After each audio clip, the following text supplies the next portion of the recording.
नमस्कार मित्रांनो. मी प्राध्यापक डॉक्टर PS देशमुख, भूगोल विभाग संत मुक्ताबाई कला व वाणिज्य महाविद्यालय मुक्ताईनगर. मित्रांनो, आज आपण FIVAला असलेला प्राकृतिक भूगोल भाग 2 या विषयाला सुरुवात करणार आहोत. मागच्या सेमिस्टरला प्राकृतिक भूगोल भाग 1 या विषयाच्या अंतर्गत आपण जो विषय शिकलेला होतो त्या विषयाचं नाव होतं लिथोस्फिअर अर्थात शिलावरण.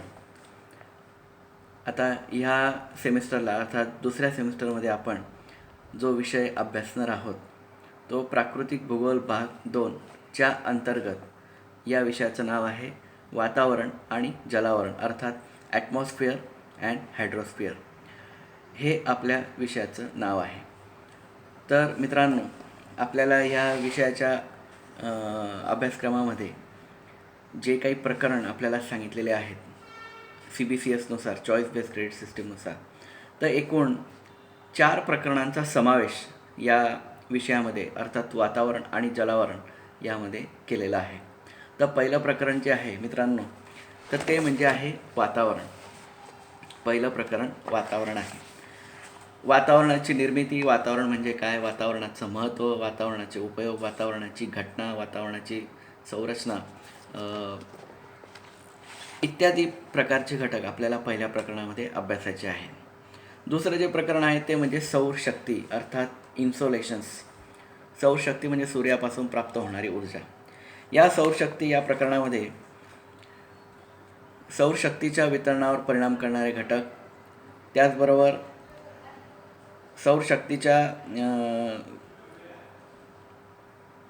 सौरशक्तीच्या याच्यात येणारे विविध प्रकारचे त्याचा होत असलेला पृथ्वीवरचा परिणाम, त्याबरोबर तापमानाचे वितरण, तापमानाची विपरीतता इत्यादी घटक आपल्याला या दुसऱ्या प्रकरणामध्ये अर्थात सौरशक्तीमध्ये घ्यायचे आहे. तिसरं जे प्रकरण आहे ते म्हणजे वायुभार व वारे ॲटमॉस्फेरिक प्रेशर अँड विंड्स, आणि त्याचबरोबर मॉइश्चर्स आणि प्रेसिपिटेशन्स हे आपलं तिसरं प्रकरण आहे.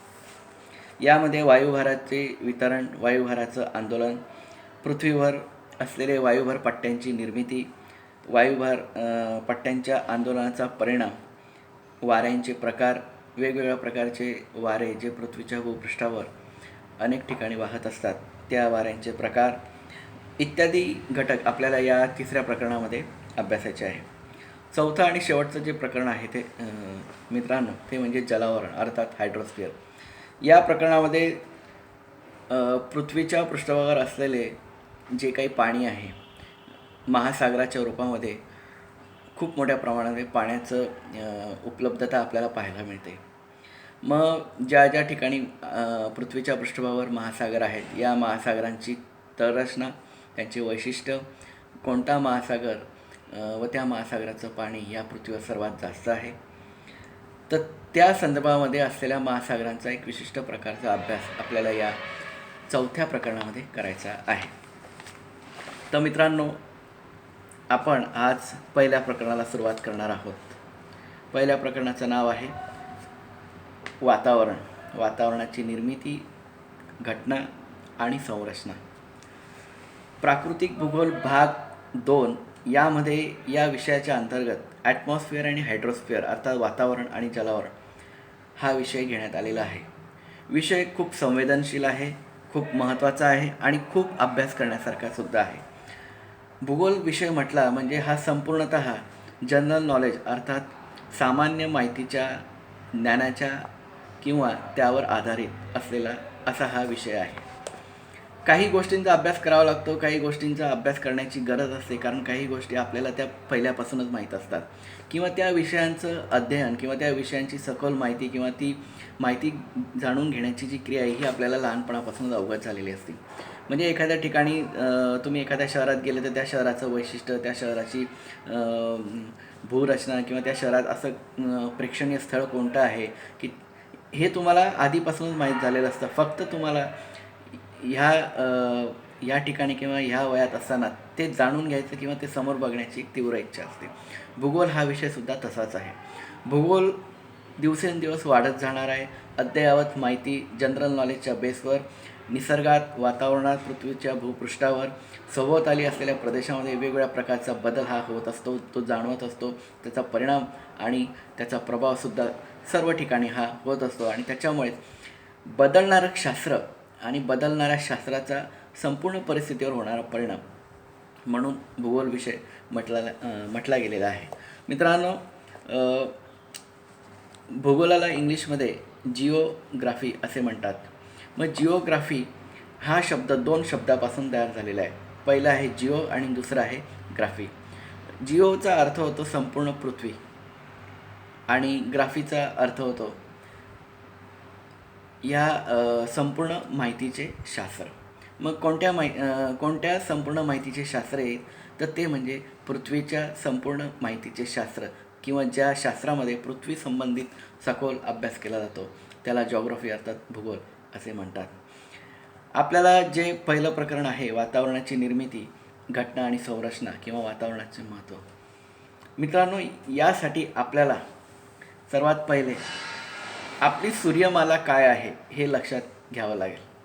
सूर्यमाला आपणास माहीतच आहे की या सूर्यमालेमध्ये असंख्य ग्रह आहेत, अनेक तारका समूह आहेत, आकाशगंगा आहेत, वेगवेगळ्या प्रकारचे छोटे आणि मोठे ग्रह, लघुग्रह, उल्का आणि अनेक असे पाषाण निर्मित असलेले ग्रह किंवा छोटे छोटे दगड या ब्रह्मांडामध्ये आपल्याला वहन होत असताना म्हणजे फिरत असताना किंवा भ्रमण करत असताना आपल्याला दिसतात. परंतु हे चित्र पाहत असताना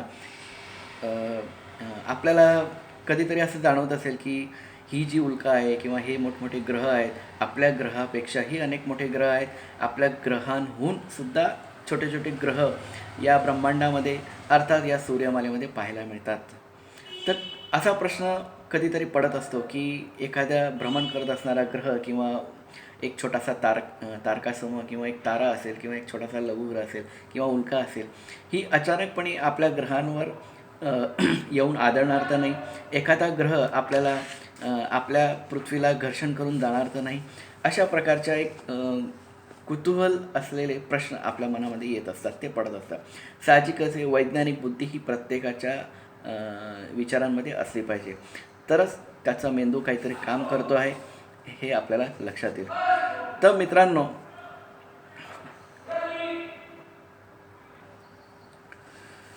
मित्रांनो असे प्रश्न पडणे स्वाभाविक आहे. लहान मुलाला सुद्धा कुतूहल असतं की पाऊस कसा पडतो, वारा कसा वाहतो, आकाशातील रंग किंवा या ढगांचा रंग निळा का असतो.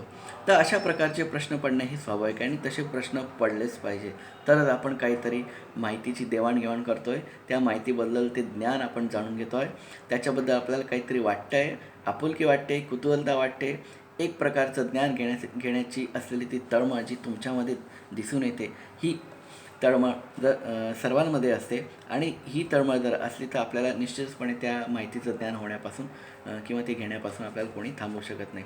तर मित्रांनो, अशाच प्रकारे सूर्यमालासुद्धा निर्माण झालेली आहे.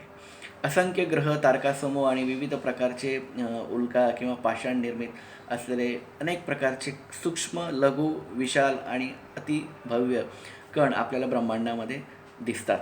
आता बऱ्याच वेळेला असा प्रश्न पडतो की ब्रह्मांड नेमकं कसं निर्माण झालं आहे. ज्याला आपण ब्रह्मांड म्हणतो आहे, काही जण त्याला सूर्यमाला म्हणतात, काही जण त्यांना विश्व म्हणतात, काही जण त्यांना एक मोठा आकाश गंगा असलेला परिवार असं म्हणतात.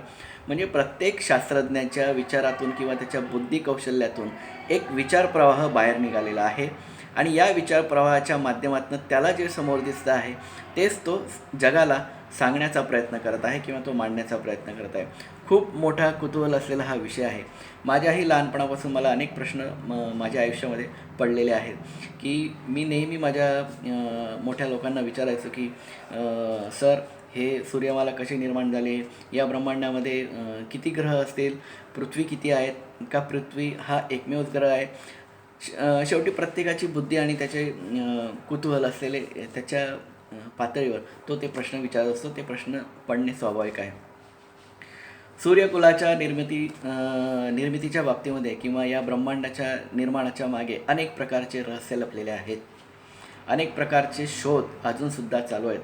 परंतु प्रत्येक शोध करत असताना जो संशोधनकर्ता आहे किंवा जो सायंटिस्ट म्हटला जातो त्या संशोधकाने केलेले किंवा ते मांडलेले जे तत्त्व आहेत ते अजूनसुद्धा संभ्रमात आहेत किंवा संभ्रमात असण्यामागचं कारण असं आहे की ते तत्त्वे कुठल्याही तरी आधारावर किंवा कुठल्या तरी एखाद्या विशिष्ट प्रकारच्या पुराव्यावर घेतलेले आहेत. परंतु सरळ सरळ 100% तो शास्त्रज्ञ अर्थात संशोधनकर्ता हे सांगू शकत नाही की ब्रह्मांड किंवा ज्याला आपण सूर्यमाला म्हणतो, ही सूर्यमाला किंवा या तारकांचा समूह असलेला एक विशिष्ट प्रकारचा एक अनोखं विश्व हे कशा प्रकारे निर्माण झालेलं आहे हे अजून सबळ पुराव्यासकट कोणीही सिद्ध केलेलं नाही. अजूनसुद्धा त्या लोकांना सांगता येत नाही की नेमकं ब्रह्मांड निर्माण होण्याच्या मागे नेमकी त्यावेळेला परिस्थिती कशी असेल किंवा आताचं जे ब्रह्मांड आहे किंवा या विश्वाच्या संबंधित अभ्यास किंवा संशोधन करणारी जी नासा, युनायटेड स्टेट्स अमेरिकेतली एक संशोधन किंवा अंतराळ संस्था आहे. आपल्या भारतामध्ये ISRO, Indian Space Research Organisation ही एक संस्था आहे.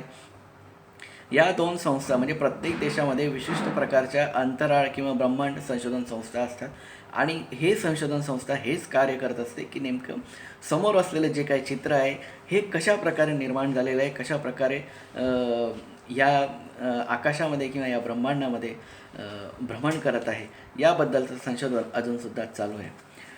काही संशोधक ब्रह्मांडाच्या बाबतीत किंवा या विश्वाच्या बाबतीत, विश्वनिर्मितीच्या बाबतीमध्ये आपलं मत सांगतात.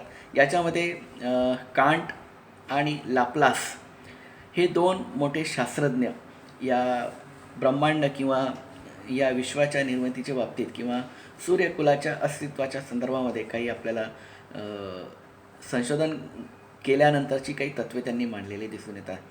परंतु ते सुद्धा संभ्रमावस्थेत आहेत.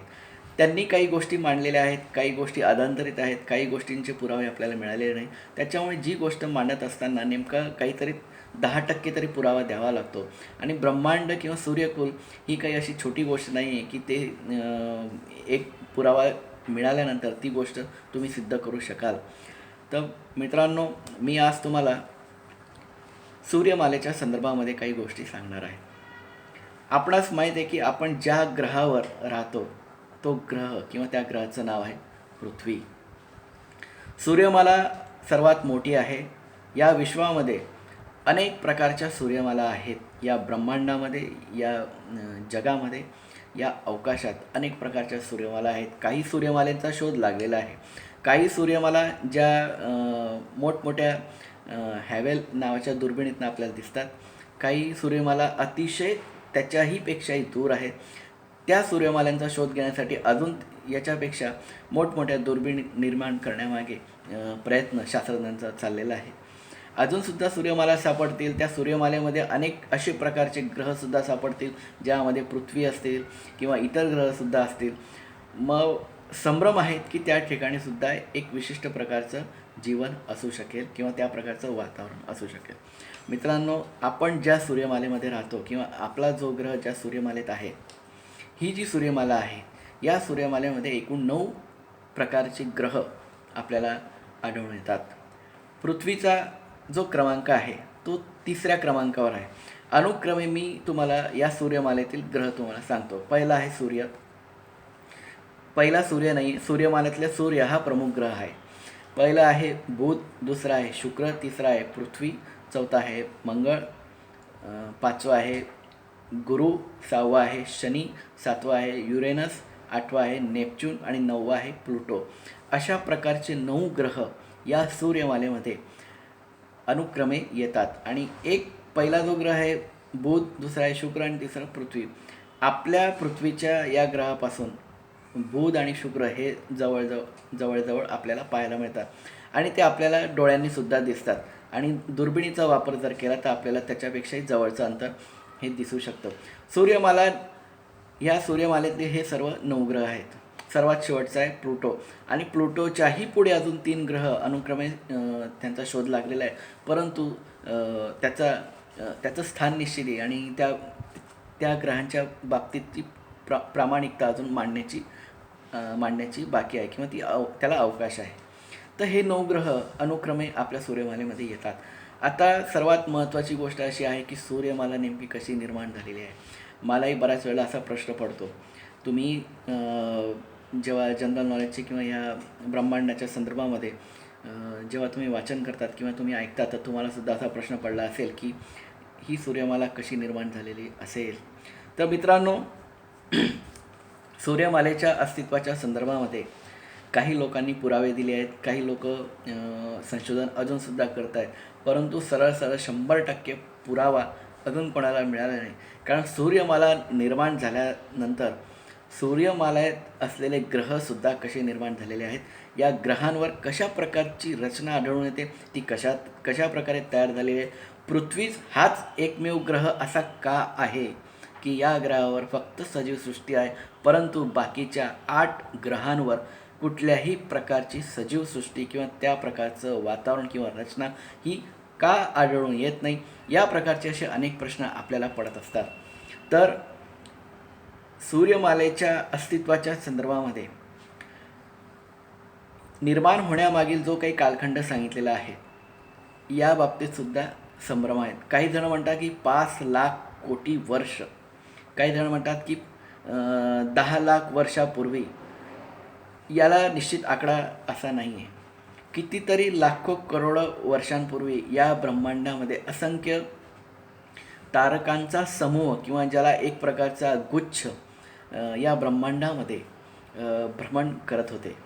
म्हणजे अनेक प्रकारचे तारकांचे गुच्छ किंवा असं गुंतागुंत असलेले जे काही विविध प्रकारचे तारका असतील किंवा ग्रह असतील किंवा एक विशिष्ट प्रकारचा या धुरांनी वेढलेला एक समाविष्ट असलेला एक छोटासा समूह. धूर म्हणजे जो काही कचरा जाळल्यानंतर किंवा काही गोष्ट जाळल्यानंतर किंवा लाकूड वगैरे जाळल्यानंतर जो विशिष्ट प्रकारचा धूर निघतो, अशा प्रकारचं समाविष्ट असलेलं एक कवच असलेलं एक समूह ब्रह्मांडामध्ये खूप मोठ्या संख्येने भ्रमण करत होतं, ते प्रवास करत होतं. तर मित्रांनो, याच्यातूनच या अनेक प्रकारच्या छोट्या छोट्या म्हणजे या धूर समाविष्टीत असलेल्या गुच्छातूनच सूर्यमालेची निर्मिती झालेली दिसून येते. मग आता तुम्ही म्हणत असाल की सूर्यमाला ही नेमकी निर्माण कशी झाली असेल, तर आपण एक जाहिरात बघतात मित्रांनो. एक बाटली असते आणि त्या बाटलीमध्ये टमाटे ठेवले जातात. त्या काचेच्या बाटलीमध्ये पहिला टमाटा ठेवला जातो, दुसरा टमाटा ठेवला जातो आणि तिसरा टमाटा जो मावत नसतो पण तरी तो टमाटा त्या बाटलीमध्ये ठेवला जातो आणि त्याचं झाकण लावण्याचा प्रयत्न केला जातो. परंतु काय होतं की ते झाकण लागत नाही. का लागत नाही मित्रांनो? कारण ती जी बाटली आहे ती बाटली फक्त 2च टमाट्यांसाठी राखीव असते. कारण त्या बाटलीमध्ये फक्त 2च टमाटे मावत असतात. परंतु तुम्ही झाकण लावत असताना तिसरा टमाटा हा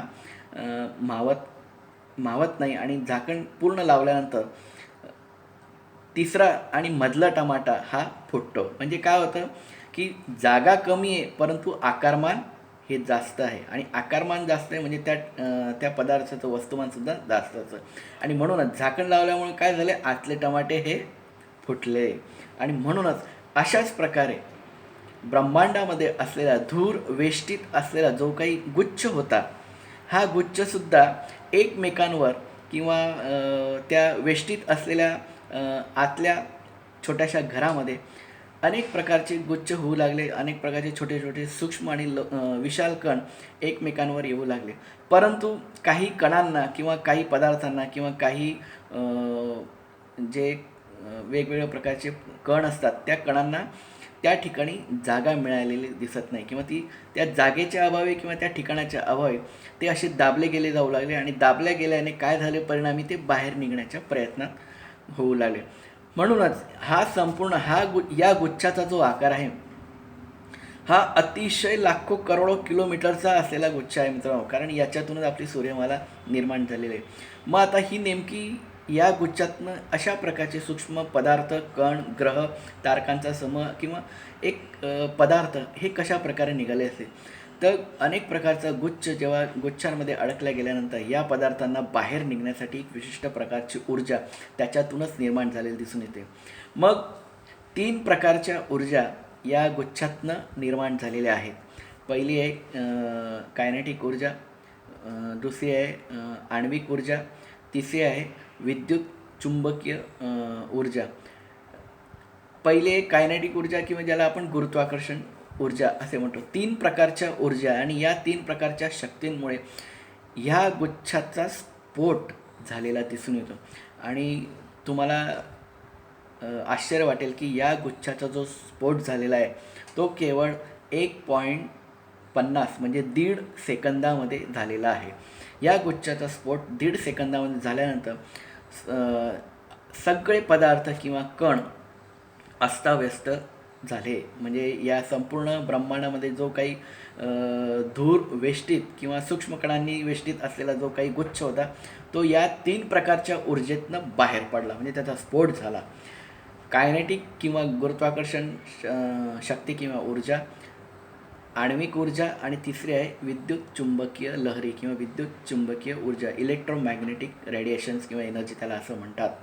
या 3 प्रकारच्या ऊर्जेतनं स्फोट होऊन अनेक प्रकारचे कण, पदार्थ, तारका किंवा समूह किंवा विविध प्रकारचे अणुरेणू जे असतील ते ह्या पूर्ण ब्रह्मांडामध्ये अस्तव्यस्त पसरले गेले आणि इथूनच सूर्यकुलाची किंवा सूर्यमालेची निर्मिती झालेली दिसून येते. मग नेमकी सूर्यमाला कशा प्रकारे निर्माण झाली? आता तुम्ही म्हटले की ह्या 3 प्रकारच्या प्रमुख शक्तीतनं या गुच्छाचा स्फोट होऊन अस्ताव्यस्त हे सर्व कण पसरले गेले. मग आपल्या ग्रहांची निर्मिती कशी झाली?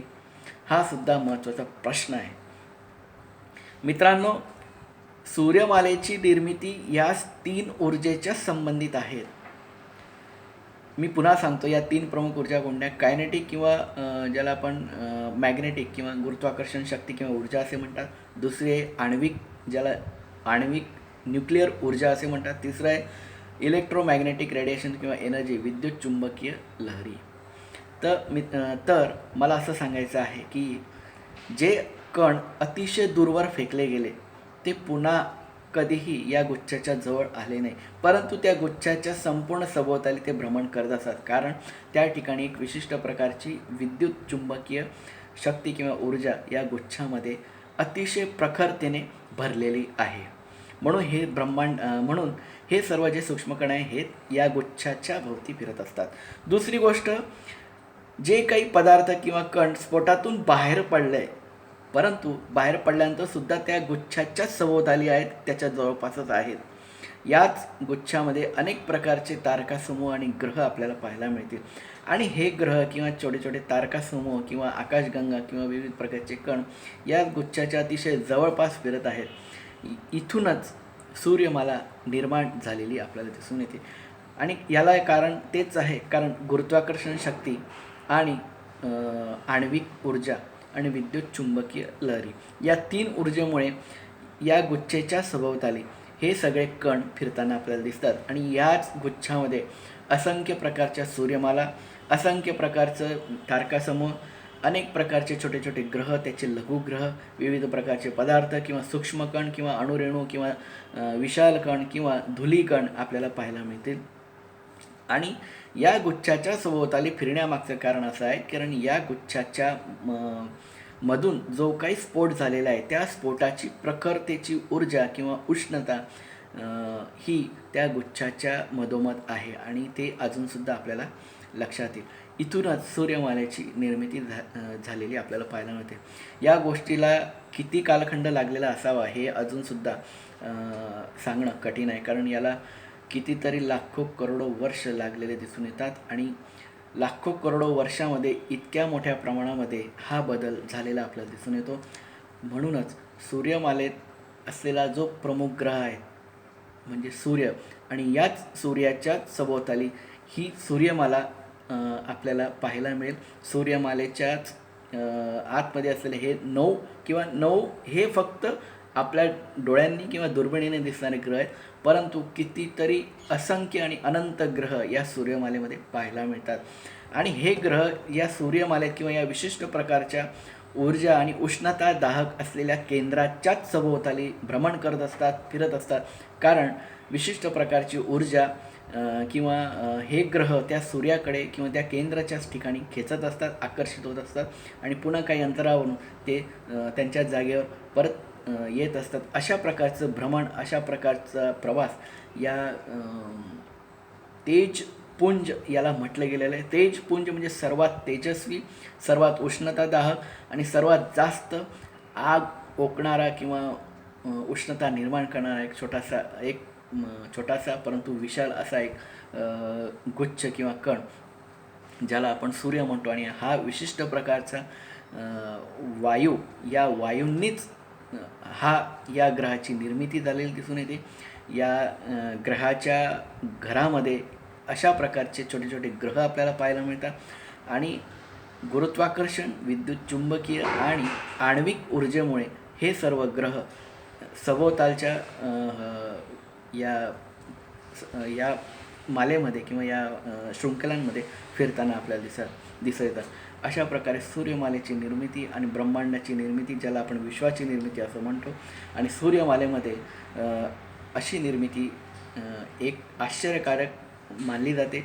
अजूनसुद्धा काही लोकांचा संभ्रम यामध्ये आहे की सूर्यमालेला निर्माण व्हायला किती कालखंड लागला किंवा कोणत्या प्रकारे सूर्य किंवा सूर्यमालेची किंवा ब्रह्मांडाची निर्मिती झालेली आपल्याला दिसून येते. याच्यावर सुद्धा अजून संशोधन चालू आहे.